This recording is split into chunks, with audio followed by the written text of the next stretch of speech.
자, 이번에는 헤어식 선출의 두 번째 사례를 이야기하도록 하겠습니다. 먼저 4명의 출마자에서 2명의 의원을 선출을 하는데요. 우선순위에 의한 득표수는 아래 표와 같습니다. 자, 이제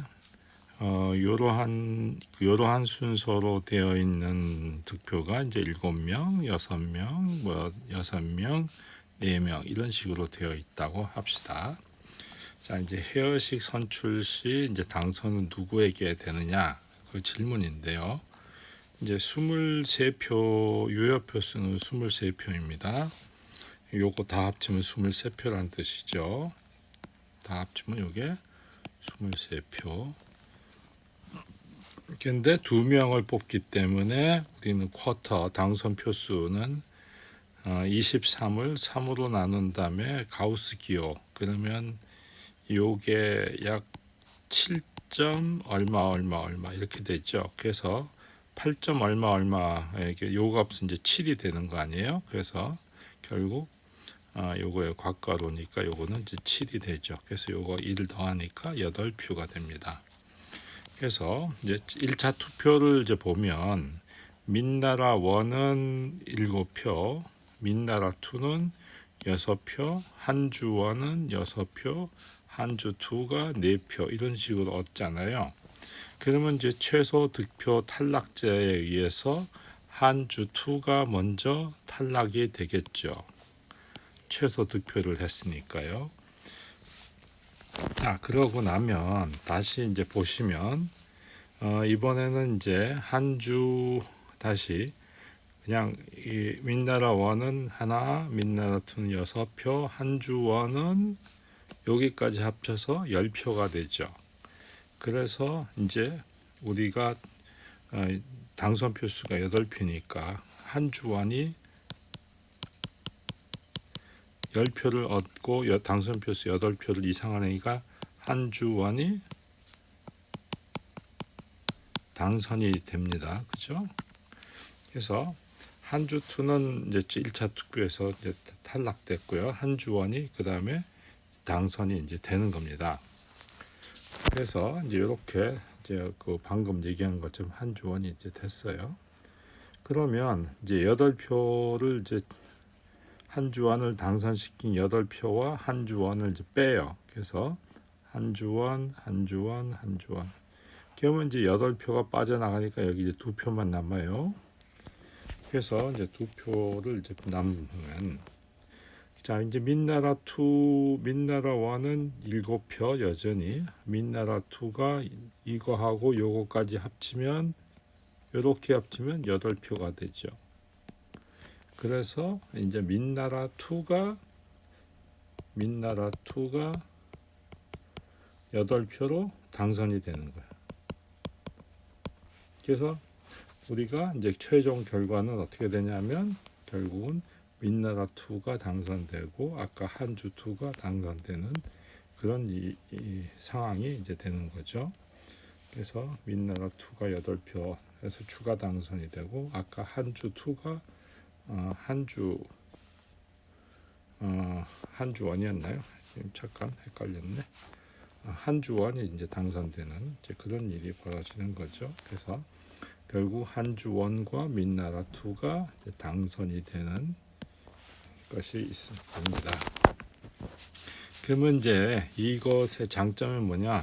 과열 경쟁을 이제 방지하는 효과가 있는 제도다. 이제 그리고 비례대표제의 모순을 이제 보완하는 경우 장점이 있고 소수 의견을 이제 반영하는 장점이 있어요.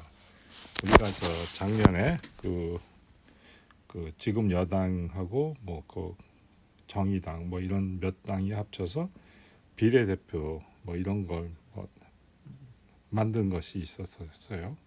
그런 효과인지는 모르겠는데 하여튼 이렇게 그런 장점이 있습니다. 이런 헤어식 선출 방법이 장점입니다. 자, 사례 3을 이제 보죠. 이번에는 이제 유효표가 17표가 됩니다. 그리고 4명의 후보 갑, 을, 병, 정 중에 2명을 선발을 해요.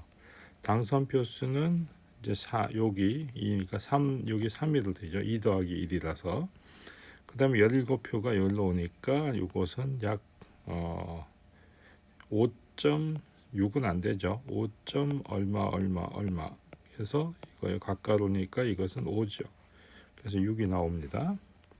이 전체는 합치면 항상 17표가 되고요.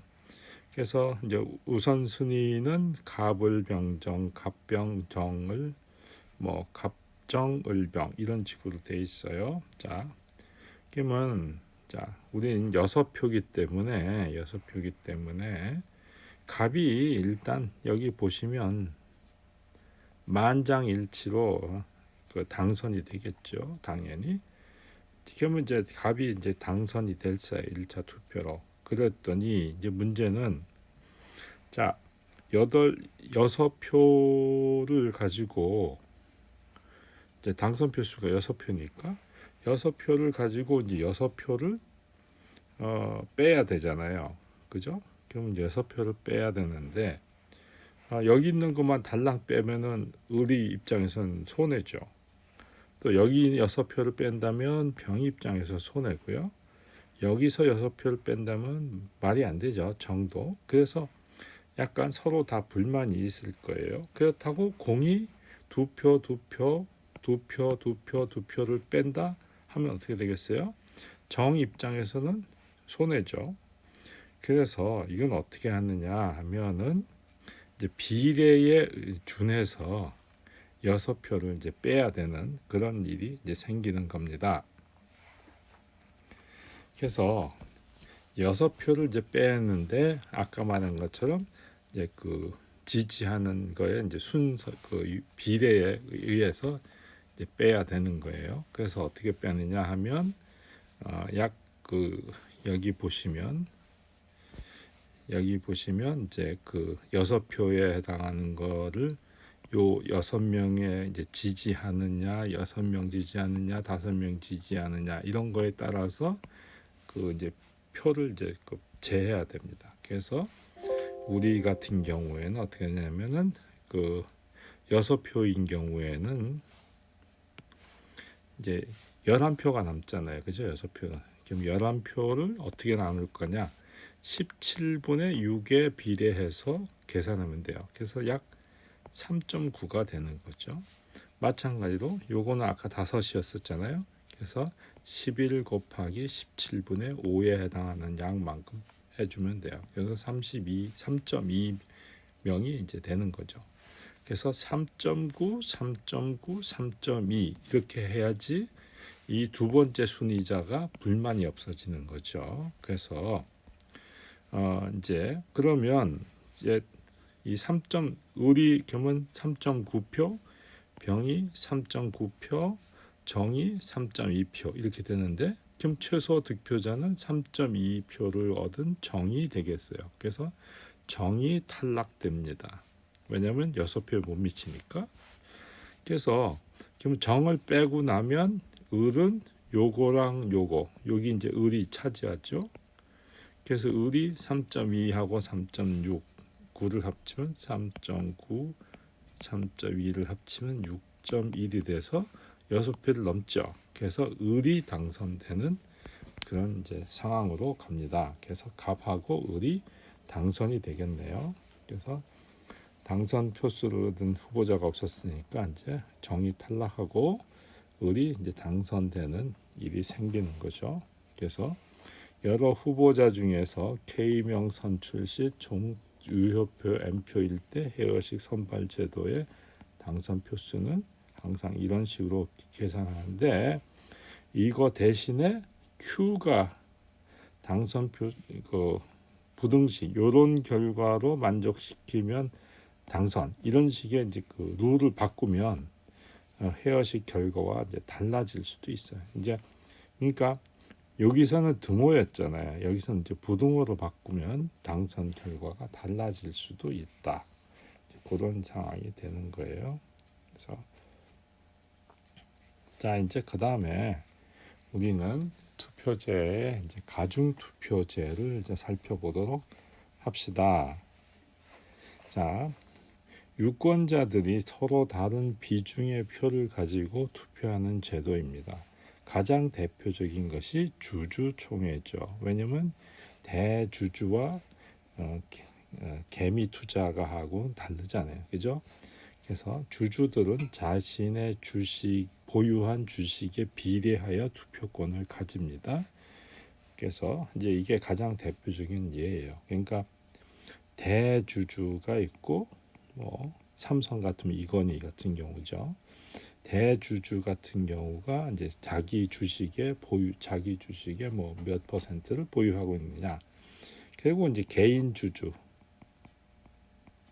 이렇게 크게 그 다음에 이제 기관 투자가 뭐 이런 식의 투자자 이런 뭐 개인 투자자죠. 일종의 투자자. 그래서 보통 이게 대주주하고 기관 투자자가 아마 대부분 많은 투표권을 가지고 있어요. 우리나라 같은 경우는 국민연금공단 이런 데가 굉장히 이제 큰 대규모 기관 투자자죠. 그래서 대주주에 해당됩니다. 실은. 그래서 이 사람들에 의해서 이제 회사의 운영진이 결정되는 이제 그런 역할을 해요. 그래서 그렇지만 이건 기관 투자자는 이제 공적 기관이니까 직접 경영을 하진 않고 간접 경영을 하는 거죠. 자, 뭐 우리가 이제 이런 상황을 뭐 그냥 하나의 가중 투표제에 해당하는 사례다 이렇게 이해하시면 돼요.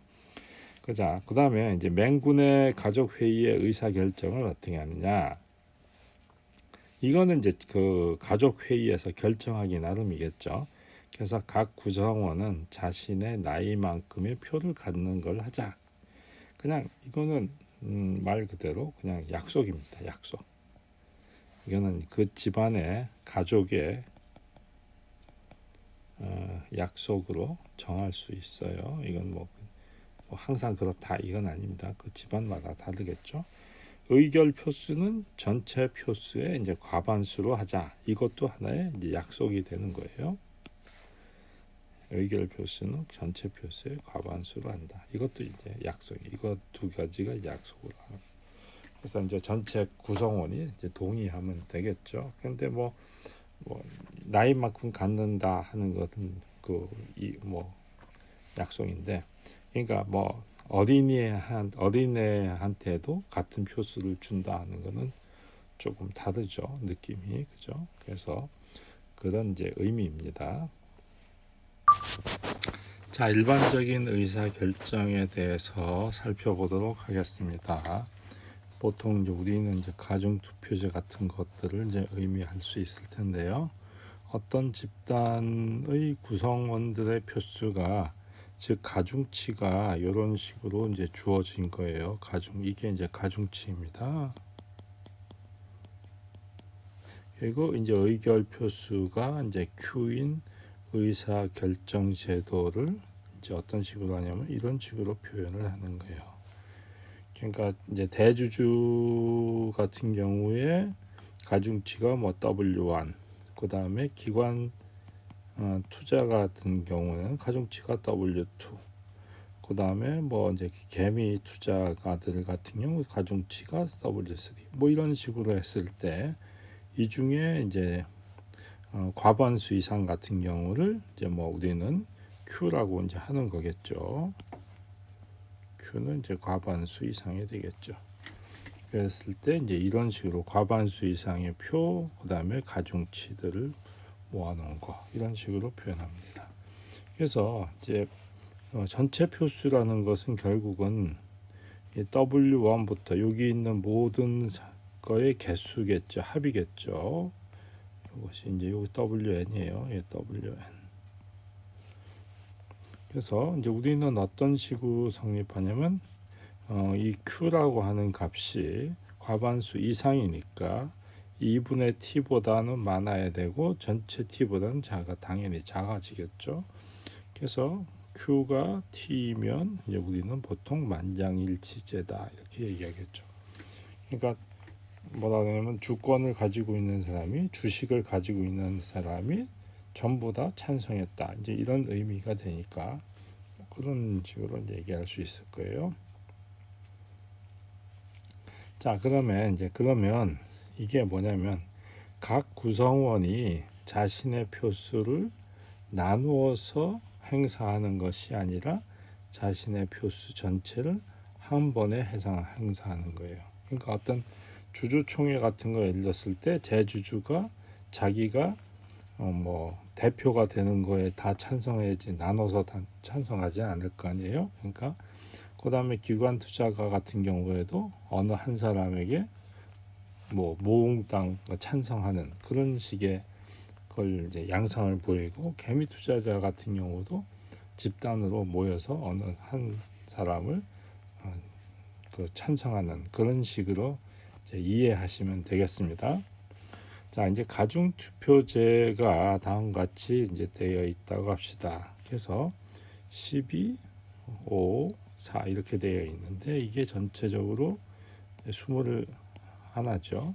그래서 우리는 11가 과반 위스 이상이 돼야 됩니다. 그러면은 12표를 가지고 있어요. 이 사람 같은 경우에는 11표가 과반 이 찬성 어떤 법안이라든가 이런 거를 통과시켰는데 유효한 표수인데 12표를 혼자 갖고 있으니까 어떻게 되겠어요?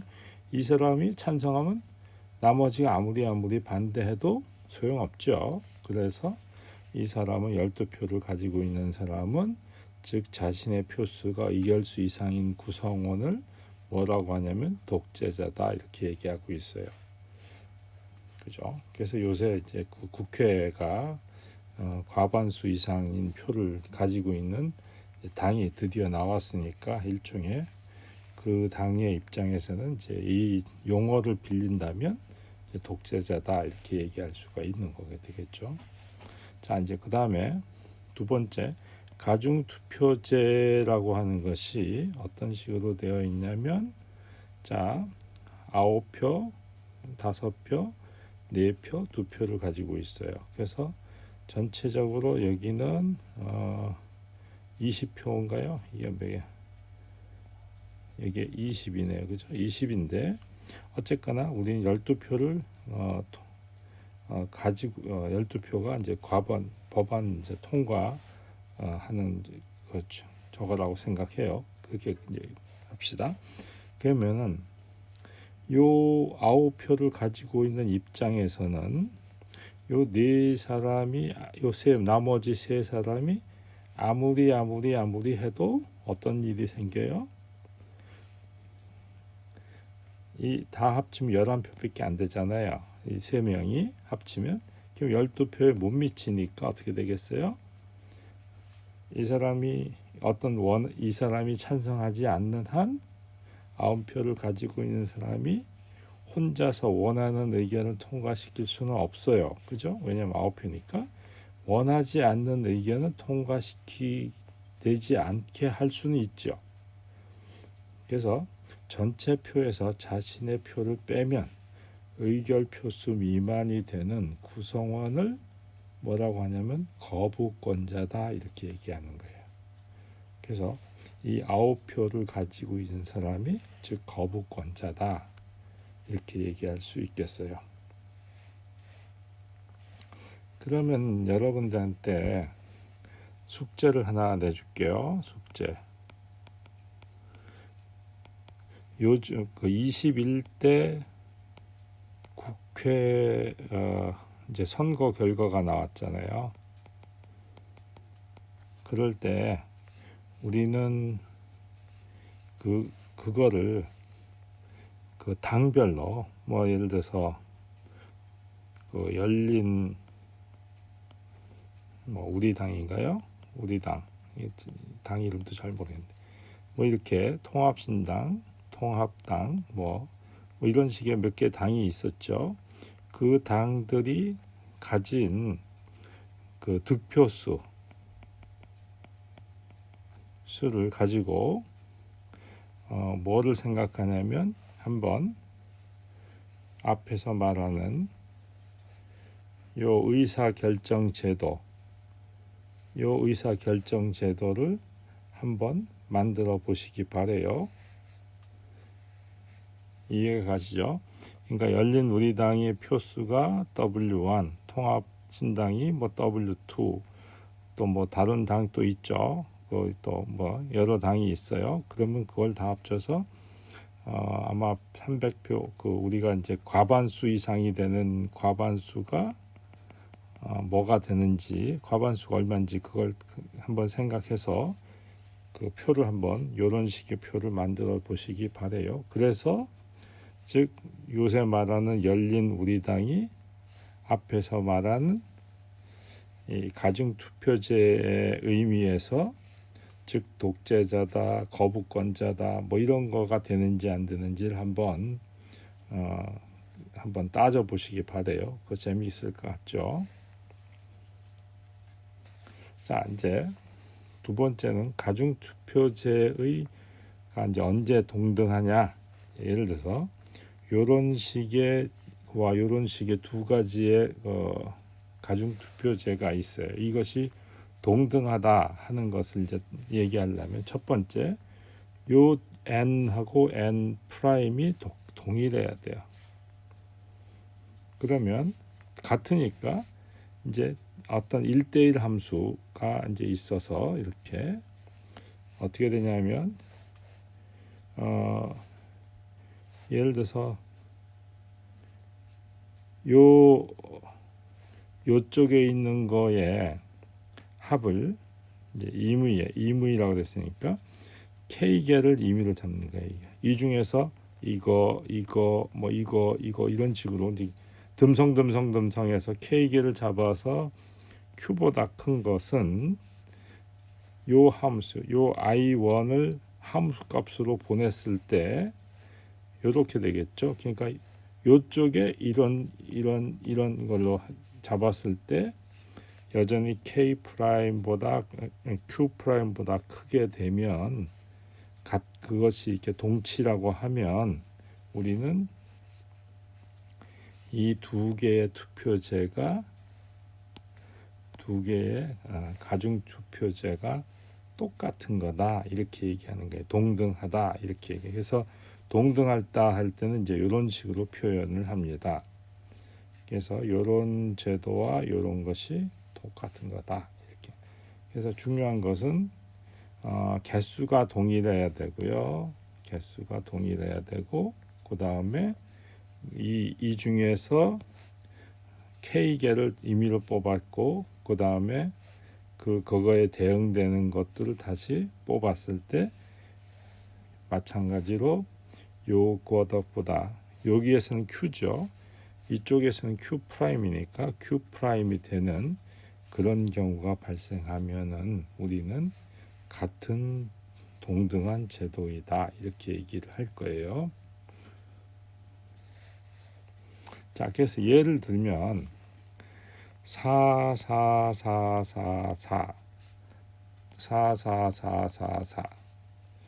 여기는 11표이고 여기는 12표예요. 그러면 여기에 이제 Q 프라임이 되는 거죠. 여기 이제 W1, W2, W3, W4, W5 W1 프라임, W2 프라임, W3 프라임, W4 프라임, W5 프라임 이렇게 되는 거 아니에요? 그러면 자, 이 중에서 세 개 아무거나 잡아도 11보다 커지죠. 이 중에서 세 개 아무거나 잡아도 12보다 같죠. 그래서 이거와 이것은 항상 동등해요. 그러면 여기 보면 이제 4로 다 나눠지잖아요. 이거가. 그죠? 그래서 4로 싹 나누면 이렇게 되는 거죠. 그러면 결국 이거나 동등한 거죠. 그러면 이거와 이것도 동등한 결과가 되는 거예요. 자, 그래서 우리가 국회 구성을 이제 200명 중에서 한우리당이 99명, 두우리당이 98명, 열우리당이 3명이라고 하죠. 자, 안건 의결 표수가 과반수인 101표예요. 그러면 그 아까 말하는 다수결 제도는 이런 식으로 될 거야. 그죠? 우리가 말하는 이 가중투표제 제도가 이런 식으로 표현되는 거예요. 아까 숙제가 이런 거 구하라는 거예요. 당별로. 아셨죠? 자, 그러면 자, 우리가 이제 101표를 항상 얻어야만 뭐가 된다고요? 법안이 통과가 돼요. 그런데 세 당이 다 따로따로 논다면 법안 통과는 안 되죠. 왜냐하면 과반수 못 미치니까. 그럼 어떻게 되겠어요? 어느 당 둘이 합쳐야 되죠. 그죠? 어느 당 둘이 합쳐야 돼요. 이렇게 합치던 이렇게 합치던 이렇게 합치던 그래야만 통과가 됩니다. 그래서 그 말은 무슨 말이냐면 101표를 얻기 위해서는 어떤 당들이 두 당 중에 하나는 합쳐야 돼요. 그 말은 이 값이나 그러니까 이거나 따로 하나씩 가진 거와 다를 바가 없다 이 얘기예요. 그러니까 국회의원 3명을 가진 당이나 국회의원 98명을 가진 당이나 국회의원 99명을 가진 당이나 두 당이 합쳐야만 요거를 얻으니까 결국 각각 한 표를 가진 거와 똑같다 이 말이에요. 그래서 뭐가 필요한 거예요? 소수 정당이 그렇게 큰 소리를 치는 거예요. 그러니까 우리가 말하는 신모 씨가 움직이는 정 무슨 당이 있었잖아요. 그리고 안모 씨가 움직이는 그 무슨 당이 국 무슨 당이 있었죠. 그런 당들이 큰 소리를 치는 이유가 3명만 가지고도 얼마든지 큰 소리 칠 수 있는 상황이 올 수도 있기 때문에 그러는 거예요. 그런데 이번엔 안 그렇죠. 어쨌거나 우리의 경우에는 3명을 가진 당도 똑같이 99명을 가진 당과 같은 역할을 하기 때문에 큰 소리를 칠 수 있어요. 즉 웨이트가 1이다 이거예요. 이 경우에도 다 같은 한 표씩 행사하는 거와 동일해요. 왜? 2표를 얻기만 하면 되거든요. 자, 그래서 중요한 거예요, 이게. 자, 이제 권력 지수라는 컨셉이 있습니다. 다중투표제에서 각 구성원의 권력을 이제 수량화해서 나타내는 건데 1965년에 반자프라고 하는 사람이 고안을 했는데 실은 알고 봤더니 펜 로즈라고 하는 이제 수학자가 먼저 1946년에 고안을 했다고 해요. 그 다음에 이제 나중에 펜 로즈 때문에 나중에 알려졌으니까 펜 로즈하고 반자프 권력 지수라고 이제 얘기를 하는데 이 사진 속의 인물은 반자프입니다. 아셨죠? 자, 그래서 어떤 구성원의 권력 지수는 의사가 통과되는데 즉 법안이 통과하는데 결정적으로 기여하는 횟수에 비례하여 정해진다. 자, 예를 들어서 이런 것들 생각해 보자고요. 다중투표제.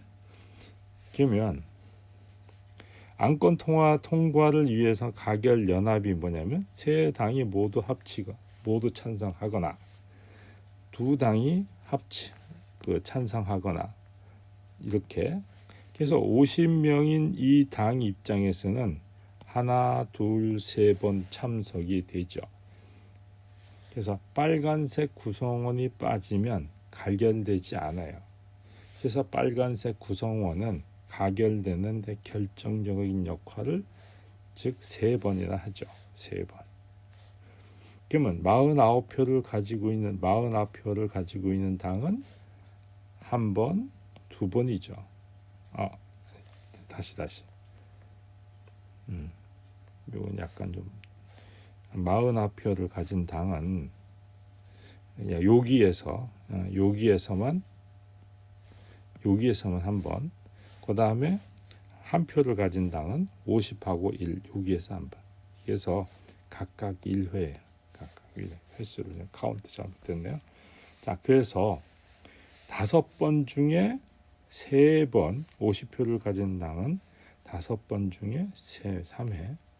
그 다음에 49표와 1표를 가진 당은 한 번씩이니까 5분의 1, 즉 20%에.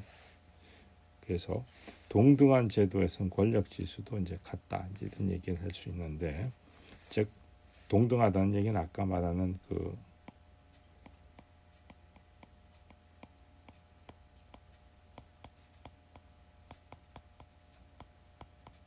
이런 거하고 이거가 동등한 제도, 여기에서 권력 지수나 여기에서 권력 지수는 같은 거예요. 어쨌거나 그런 의미에서 이제 그렇게 돼요. 권력 지수를 계산하는 방법을 그렇게 생각하시면 됩니다. 그러니까 여기서는 50이 빠지면 49하고 1만 가지고는 통과가 안 되죠. 그죠? 여기서는 둘이 합치면 통과가 안 되니까 50이 꼭 필요한 거예요. 자, 그런 의미로 보시는 거예요. 자, 그래서 그런 식으로 계산하면 됩니다. 자, UN 안전보장이사회라고 하는 것이 이제 있죠. 우리가 잘 알다시피. 그래서 어떤 식으로 구성되어 있느냐 하면 상임 이사국이 5개국, 어디죠? 미국, 영국, 프랑스, 러시아, 그다음에 중국 이렇게 돼 있어요. 그죠? 독일은 2차 세계대전 전범 국가라서 그게 그 당시엔 안 돼요. 자, 비상임 이사국은 돌아가면서 한 번씩 합니다. 그래서 우리나라도 몇 년 전에 한번 비상임 이사국이 된 적이 있어요. 자, 의결 조건은 상임 이사국 전원이 찬성을 해야 됩니다. 그리고 비상임 이사국은 4개 이상, 그래야만 10개 중에 4개니까, 그죠? 그래서 이런 식으로 돼야만 찬성이 됩니다. 그래서 옛날에 우리나라 6.25 전쟁이 일어났을 때 상임 이사국이 러시아가 있었잖아요. 러시아. 그 당시에 중국은 지금의 대만이었습니다. 그러니까 1950년대 당시에는 장개석 총통이 살아 있을 때는 대만이었어요. 대만. 그러니까 과거에는 대만. 그래서 미국, 영국, 프랑스, 중국이 찬성을 했는데 러시아가 반대하면 6.25 유엔군 참전이 불가능해요. 그런데 러시아는 그날 참석을 안 했어요. 그래서 그냥 4개 국가가 찬성했기 때문에 유엔군이 파병될 수 있었어요. 자, 어쨌거나 의사결정 제도는 어떤 식으로 이루어져 있냐? 상임 이사국에 해당하는 웨이트가 7, 그 다음에 비상임 이사국 10개국에 요게 이제 얼마냐면 10개, 요게 10개, 그죠? 요게 5. 그래서 이제 아까 말한 대로 상임 이사국이 5이니까 5, 7이 35 플러스 4, 그래서 39가 돼요. 그래서 이런 식으로 이제 됩니다. 그러면 각 상임 이사국의 결정적인 역할의 수는 어떻게 카운트하냐? 다 찬성하기 때문에 이건 빼고 여기서 이제 4개국이 찬성해야 되니까 4개국 찬성, 5개국 찬성, 6개국 찬성, 이런 식으로 10개국 전부 다 찬성하는 경우만 발생하죠. 그러면 어떻게 하냐? 원래 2의 10승에서 우리가 2의 10승은 어떻게 해서 나오냐면 요거하고 요거를 합치면 2의 10승이 되는 거예요. 그래서 2의 10승에서 요만큼을 빼면 즉 848이 나옵니다. 그래서 이 상임 이사국의 결정적인 역할은 848이에요. 그 다음에 비상임 이사국의 결정적인 역할은 뭐냐? 자기 비상임 이사국 하나는 찬성을 하면, 하나가 찬성하면 나머지 9개국 중에 3개국만 찬성하면 되죠. 그래서 이렇게 나옵니다. 84. 그래서 요거하고 요것을 이제 그 합쳐요. 그래서 어떻게 되냐면 848 곱하기 5 상임이사국 5개, 그 다음 비상임이사국 84 더 곱하기 10 하면 전체 5080이 나와요. 그래서 5080분의 848을 나누면 16.7%가 되고요. 5080분의 84 하면 비상임이사국의 권력지수가 등장하는 거예요. 그래서 어마어마한 차이가 나죠. 10배 이상, 16배 가까이, 15배 정도 차이가 나는 그런 이제 그 권력을 가지고 있다. 상임이사국이 막강한 유엔에서 안전보장이사에서 막강한 권력을 가지고 있다. 이런 거죠. 그래서 과제물은 아까 말한 것처럼 첫 번째 문제가 유엔 안전보장이사의 의사 결정에서 상임 안전보장 상임이사국이 권력 요게 7이 나오는 이유하고 요게 1이 나오는 이유, 요거를 한번 설명을 해보세요. 두 번째 아까 말한 대로 21대 국회의원 선거 결과